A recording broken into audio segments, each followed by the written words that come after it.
बाबा शिव को सदा याद रखें और परमात्मा शक्तियां लेते रहें। इससे बड़ा आनंद विश्व में कोई नहीं है।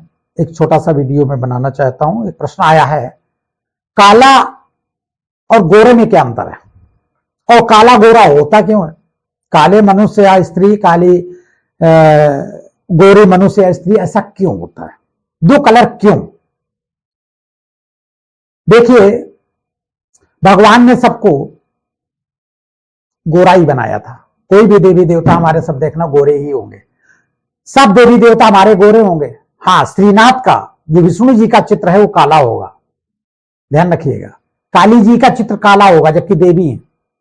ये क्रोध के कारण काली हुई, और विष्णु का कुछ और कारण बताया गया, मैं मुझे याद है लेकिन मैं कहना नहीं चाहूंगा कि क्यों, इसलिए उनका भी काला चित्र दिखाया गया। काला चित्र विकर्मों की वजह से, क्रोध, काम, क्रोध, लोभ, अहंकार के कारण देवताओं का भी काला दिखाया गया। ऐसे ही मनुष्य भी काला होता है। अब जन्मजात वो काला होता तो पिछले जन्म कुछ ऐसे कर्म करता है जिसके कारण उसकी शकल सूरत काली होती है, या टेढ़ी होती है, या कुछ अंग कम बन पाते हैं, या अंग विकृत होते हैं। एक आंख नहीं होती, नाक टेढ़ी होती, मुंह टेढ़ा होता है, कान टेढ़े होते हैं, कान होते नहीं है, उंगलियां चिपकी होती हैं, 6 उंगलियां होती हैं, तमाम तरह की बातें, शरीर विकृत हो जाता है, जिसके कारण से लोग कहते हैं ऐसा हमारे साथ क्यों? देखो, कर्मों का फल है।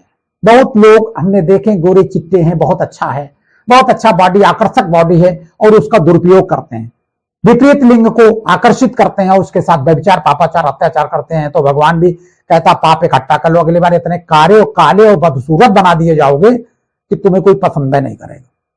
जो गोरी सूरत को लेकर तुम दुनिया के साथ ब्लैकमेल कर रहे हो, चाहे स्त्री हो चाहे पुरुष हो, अपनी सुंदरता का तुम गलत उपयोग करते हो, ऐसे व्यक्ति काले होते हैं। काला कोई अपराध नहीं है, पिछले जन्म के किए हुए कार्यों से आत्मा को काला किया, शरीर भी काला मिला, और दुष्कर्म के कारण इस तरह से हुआ।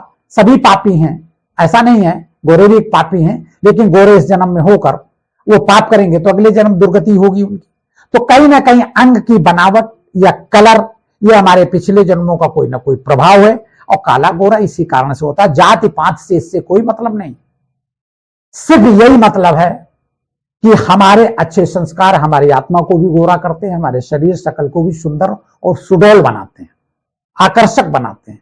और हमारे कुछ कुकर्म ऐसे हैं जो हमारी शकल ही देख के आदमी चिढ़ जाता है, या दुर्व्यवहार करने लगता है, या अपमानित करने लगता है। ये हमारे कर्मों का फल। कर्म के आधार पर शरीर का निर्माण होता है, कलर का निर्माण होता है, और दांतों का निर्माण होता है, अंग का निर्माण होता है, और उसमें आकर्षण देते हैं या आकर्षण को खत्म करते हैं, यह कर्मों का फल। इसलिए आपकी अच्छी शकल सूरत है तो उसका दुरुपयोग मत करें, ताकि और जन्म में भी आपको सुंदर और अच्छी शकल प्राप्त हो। बाबा शिव को सदा याद रखें और परमात्मा शक्तियां लेते रहे और आनंद का जीवन काटें, ये हमारी आपके लिए शुभकामना है।